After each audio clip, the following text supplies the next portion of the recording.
हृदय की बात कह रहा हूं, समझना। बहुत बार ये देखा,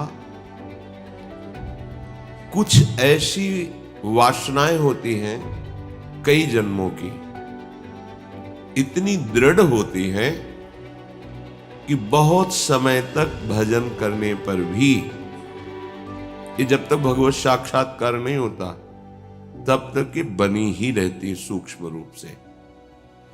अगर इनको अवसर मिल जाए तो ये पूरा वृक्ष रूप हो जाएगी। अंकुरण वृक्ष रूप बनना देर नहीं लगता इसमें। बहुत बार प्रयास करने पर वो वासना अपने द्वारा नष्ट नहीं की जा सकती, ये देखा है। उसके लिए गुरुदेव के चरणों में, आराध्य देव के चरणों में मन से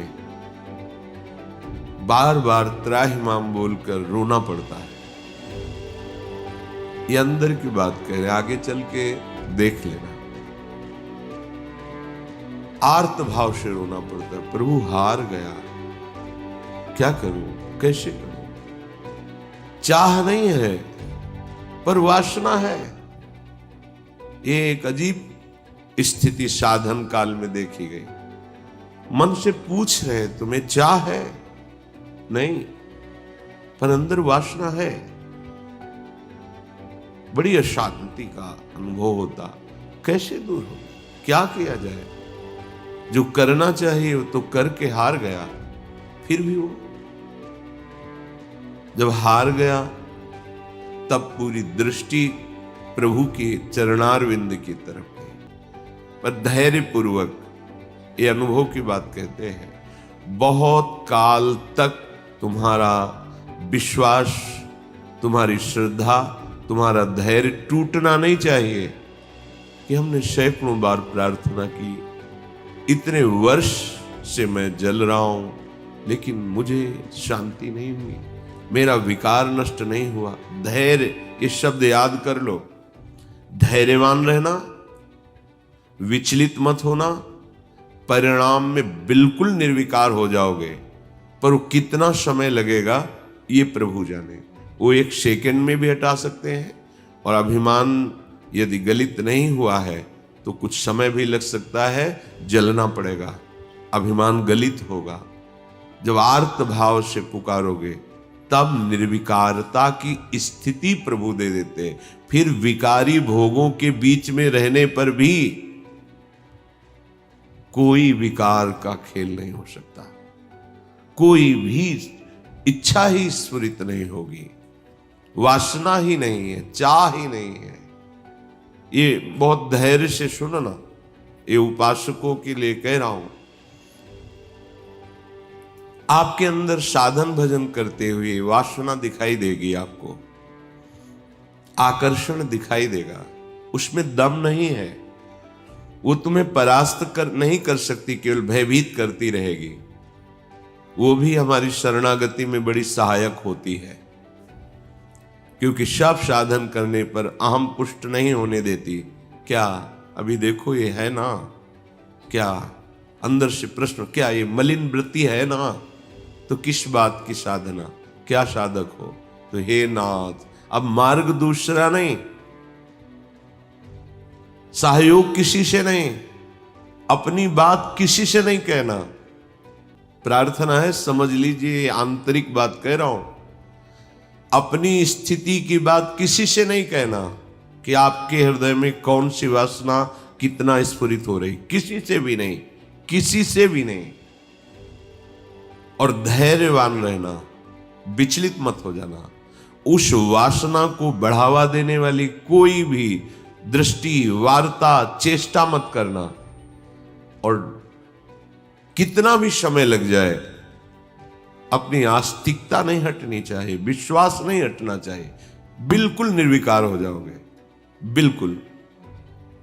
यह गुण साधन ते नहीं हुई, तुम्हारी कृपा पाओ कोई कोई।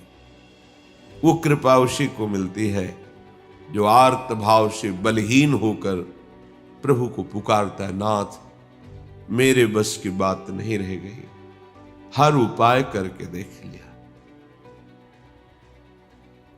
सच्ची मानिए, बहुत ये विचित्र सूक्ष्म बात है, अगर समझ जाओगे तो विचलित कभी नहीं होगे।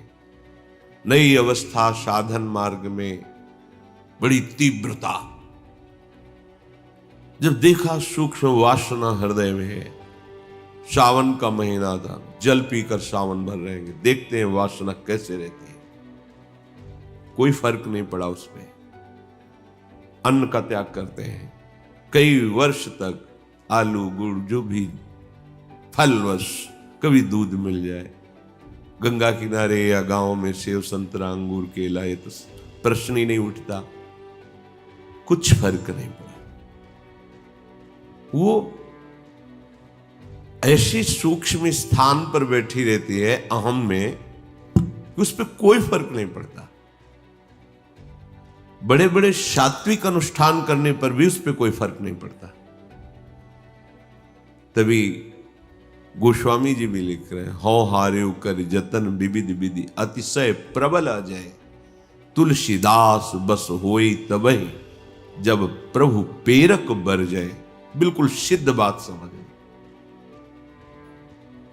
गंगा जी में खड़े होकर के आर्त भाव से पुकारते, प्रभु आप देख रहे हैं एकांत सेवन, आप देख रहे हैं संयम आहार, फिर भी ये वासना क्यों, फिर ये क्यों जला रही है? कोई उत्तर नहीं मिलता। पर दूसरा मार्ग नहीं, किसी का संग नहीं, किसी से प्रश्न नहीं। पता नहीं कैसी सलाह दे दे कि हमारा विश्वास, हमारा धैर्य विचलित हो जाए। नहीं, अपनी बात प्रभु से। प्रार्थना में बहुत सामर्थ्य देखी है। ये अंदर की बात कह रहे हैं, बिल्कुल समझ जाना। ये इसलिए कह रहे हैं, ये मार्ग बहुत फिसलन वाला मार्ग है, बहुत संभाल संभाल के कदम रखने। अंततो गत्वा ये आया कि हैं हम आपके, जैसे भी हैं वैसे आपके। अब आप देख लो, जैसे रखना चाहते हो वैसे रखो। नाथ मैं हार गया हूं, आप देख लो। कब वो चली गई पता ही नहीं चला।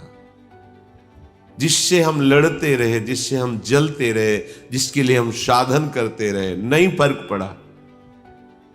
और जब उनके भरोसे छोड़ दिया, कब वो वृत्ति चली गई पता ही नहीं चला। इसीलिए बात कल चिंतन में चल रही थी कि अगर कोई समझ पाए तो इसे जरूर बताएं कि ये करने से नहीं होता, ये होने से होता है। बस देख लिया, मैं आपके बनने योग्य नहीं हूं, पर जैसा हूं आपका हूं। देख लो प्रभु, आप राजी हो तो राजी, मैं जलता रहूंगा, कुमार्गगामी नहीं बनूंगा, अन्य अवलंबन नहीं लूंगा, जलता रहूंगा। आप राजी हो मेरी जलन में, जीवन भर जलाते रहो। आप देख लो, अब मेरे बस का नहीं रहा, क्योंकि वो सूक्ष्म ऐसा कि वहां कोई प्रहार ही नहीं पहुंच रहा। अंतःकरण की अहम के महल में सूक्ष्मता से वो रह रहा है। जो भी करो वो बहुत पुष्ट हो रहा है। केवल हटा या हटेगा या हट रहा है तो प्रभु की कृपा से। इसलिए बड़े बड़े महापुरुषों के वचनों में दैन्यता और कृपा शब्द आता है। दैन्यता को हम तुच्छा परम मधमा,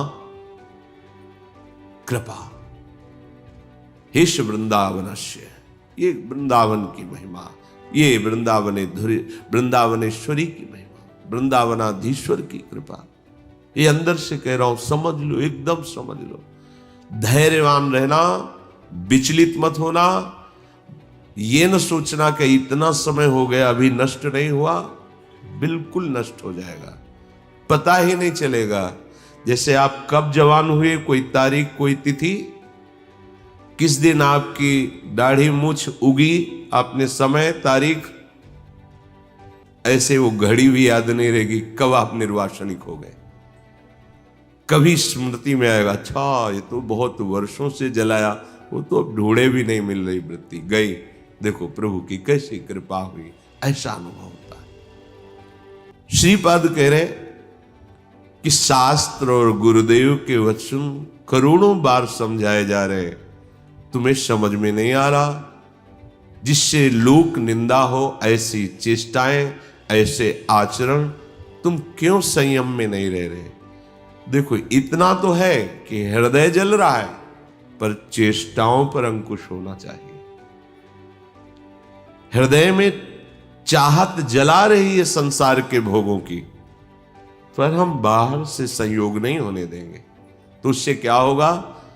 वो क्रमशः हर बार कम होती चली जाएगी, शांत होती चली जाएगी, पर पूर्णतया निर्विकार स्थिति ये भगवत कृपा से होती है। मनागपि च नोत्सहे हत मनो युवत्या हृतम निरोधुमत ईदृशम किम विताश वृंदाटवी। ए भाई, अपने भाग्य को नीचा मत गिराओ। माया के द्वारा अपरहित मन से अधर्माचरण मत करो, बहुत पछताना होता है। प्रमाद स्थिति में समझ में नहीं आता, गलती हो जाती है। जब गलती हो जाती तो उत्साह नष्ट हो जाता है, तो लगता है अब क्या, फिर वो गलती पे गलती, गलती पे गलती करता हुआ, फिर उसको लगता है इसके बिना तो मैं जी ही नहीं सकता। गया हतभाग्य, नीचे गिर गया, भाग्य नष्ट हो गया उसका।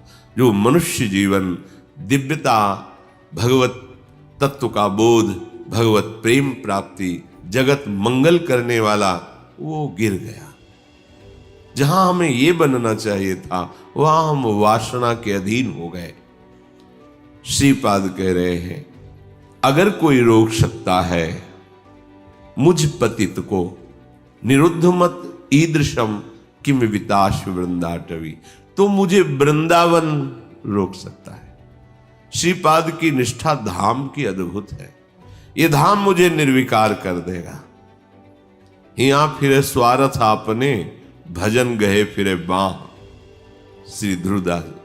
वृंदावन का जिसको अनुभव हुआ, तो देखा है कि वृंदावन का आश्रय ले ले तो धीरे धीरे वो हृदय को निर्विकार कर देता है, प्रिया प्रीतम में कर देता है। यहां से बाहर जो आते जाते जन अनुभव करें, यहां एक आते ही एक दिव्यता है, एक अलौकिक निर्विकार की स्थिति अपने आप यहां है। बाहर निकलते ही वो भजन, वो आनंद, वो चिंतन अपने आप हट जाता है, क्योंकि त्रिगुणात्मिका माया का प्रवाह है। ये धाम है। जो निरंतर धाम में वास करते हैं, अगर वो सावधान होकर के रहने से रहे, तो श्रीपाद कह रहे हैं कि राधा कीर्ति सुधा रसेन रसना, रात्रिं दिवं पूर्यता,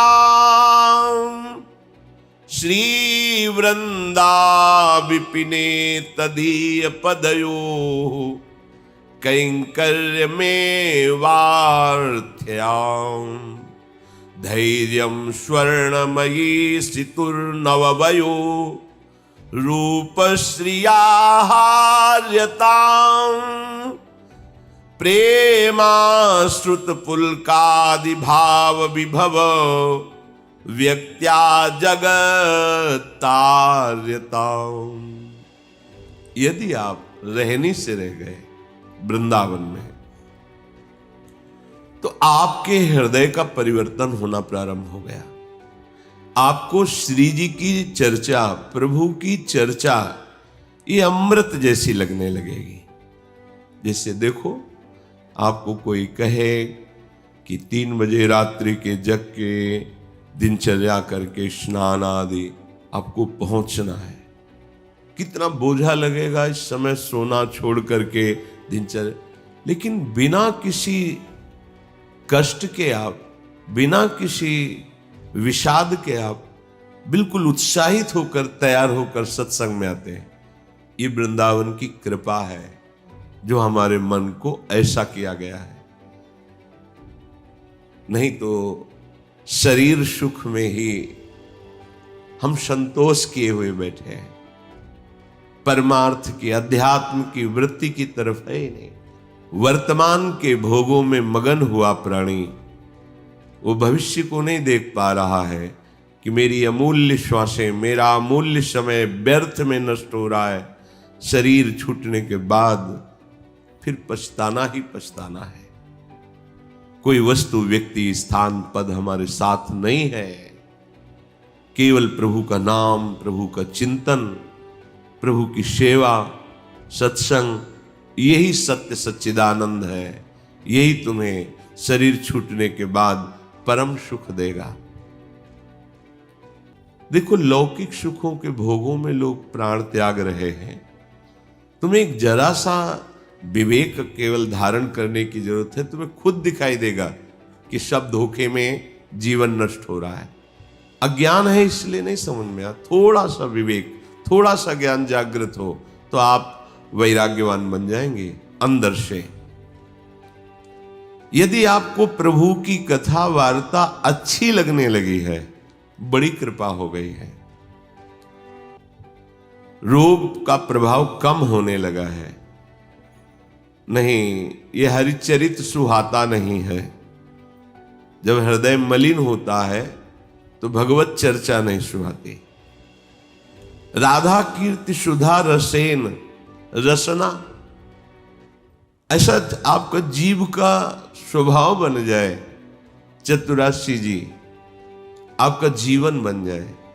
गुनगुना रहे हैं पद या किसी भी ध्वनि में राधा नाम गुनगुना रहे, आपकी रसना पवित्र हो रही है, आपकी वाकेंद्री पवित्र हो रही है। जब राधा राधा बोलते हैं तो ये जो रस निकलता है मुख में, ये बहुत बड़ा चरणामृत है। जैसे हम नाम का स्नान कराते तो चरणामृत होता है ना, राधा राधा राधा। तो जो अंदर ये जब हृदय में पहुंचता है तो पापों का नाश करता है।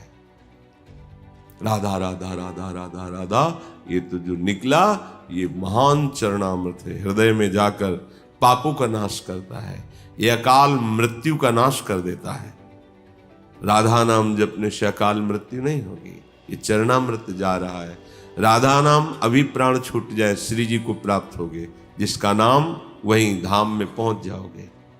राधा नाम चल रहा है, कोई तुमसे भूल चूक हो गई, असत क्रिया हो गई, तत्काल भस्म हो जाएगा, उसका दंड नहीं भोगना पड़ेगा। इसका मतलब ये नहीं कि हम उत्साहित होकर पापाचरण करें, नहीं। कोई असावधानी, कोई त्रुटि, तत्काल वो जमा नहीं होगा, जाके कर्म वो जमा नहीं होगा, उसी समय भस्म हो जाएगा। विशेष है तो उसी समय आपको दंड मिल जाएगा। आप चबेटा लगा, गिर गए, आपको ठोकर लगी, अब कुछ हुआ, तत्काल शरणागत के लिए हिसाब आगे नहीं रखा जाता। तत्काल जलन हुई, तत्काल कोई चोट लग गई, तत्काल कोई कटु वचन बोल दिए, हृदय जला, शांत, वो पाप नष्ट। रात्रि दिवम पूर्यताम, पूरा समय जो जागृत का है, प्रभु की महिमामयी लीलाओं को गुनगुनाते हुए, श्रवण करते हुए। देखो कितना बढ़िया कलयुग की कृपा है। आप अपने घर में सत्संग चला के रख दे, पूरे कार्य करें, वो वातावरण भागवतिक और शब्द सत्संग के पढ़ रहे हैं। जैसे एकाग्रता पूर्वक सुने तो और अच्छा है, पर भजन करने में मन भागता है।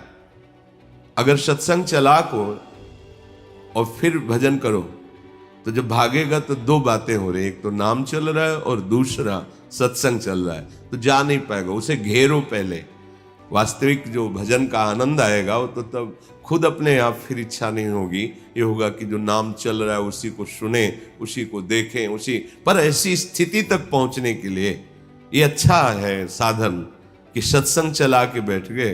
अब 1 घंटा का सत्संग चल रहा है और माला लिए बैठे, मन भागने की कोशिश करे सत्संग में, उसे 2 में पकड़ो। सत्संग चल रहा है, नाम चल रहा है, पकड़ा रहे। पूज्य राधा बाबा ने कहा 2 नाम चलाओ एक साथ। कितने प्रवीण महापुरुष हैं, एक तो चल नहीं पा रहा, वो कह रहे एक और अलग अलग। बाबा की अलग अलग महापुरुषों का चिंतन होता है कि जैसे हम जप रहे हैं ये नाम और चिंतन मिला रहे हैं मंत्र। अब भागेगा तो कहां भागेगा? तुझे नाम भी जपना, चिंतन मंत्र का करना है। चल रहा है मंत्र, चिंतन राधा नाम। देखो एक ही में नहीं टिकता है तो 2 कितने प्रवीण, भाग तो भाग, काम भाग के जाएगा, घेरते हैं। तो चलो अपने में इतनी योग्यता नहीं है कि एक साथ, तो फिर सत्संग है, प्रभु की छवि सामने रख लो, बार बार निहारते रहो, इसको डबल लगाना पड़ेगा। वास्तविक परमानंद का अनुभव एक में ही होगा, पर वहां तक पहुंचने के लिए हमें एकाग्रता लाने के लिए ऐसे बाहरी साधन रखने चाहिए जिससे अब बाहरी साधन टेलीविजन न रखे कि माला चल रहा है और नाटक सिनेमा देखोगे तो फिर वो नहीं, भागवतिक ही होना चाहिए। कोई भगवत प्रेमी महापुरुष के वचन या प्रभु की छवि रखें, बार बार नक्श लो, अंग माधुरी देख रहे हैं, नाम जप कर रहे हैं, या नाम जप चल रहा है और किसी पद की पंक्ति को बार बार भाग नहीं पाएगा, इसे घेरा जाता है। भोजन के समय हमने देखा कि मन जो है वो छोड़ने की चेष्टा करता, अभ्यास के समय, तो इसे बड़े पद में फंसाया, तो पद कंठस्थ, तो बड़े पद में शुरू किया। अब आराम से पूरी पद में दृष्टि, क्योंकि बड़ा पद भूल जाएंगे तो भूल जाएंगे, फिर आराम से पा रहे और पद पूरा चल रहा है। धीरे धीरे ऐसा अभ्यास कि कवल उठाते ही पद चलने लगे। अब 1 घंटा लगे प्रसाद पाने में, आराम आराम से पा रहे हैं, पूरा पद चिंतन करते हुए। जहां हमें लगे कि हमारा भजन छूटता है वहीं से पकड़ाओ, मन को पकड़ाओ, कोई पद पकड़ा दो, कोई भजन पकड़ा दो, कोई ध्वनि पकड़ा दो। एक बार ये पकड़ लेना, फिर इसका स्वभाव है ये बार बार उसी को पकड़ता है। जैसे हमने विषयों को पकड़ा दिया तो बार बार विषयों में जाता है। प्रभु की भक्ति के अभ्यास में लगा दे तो ये इसका अभ्यास करने लगता है।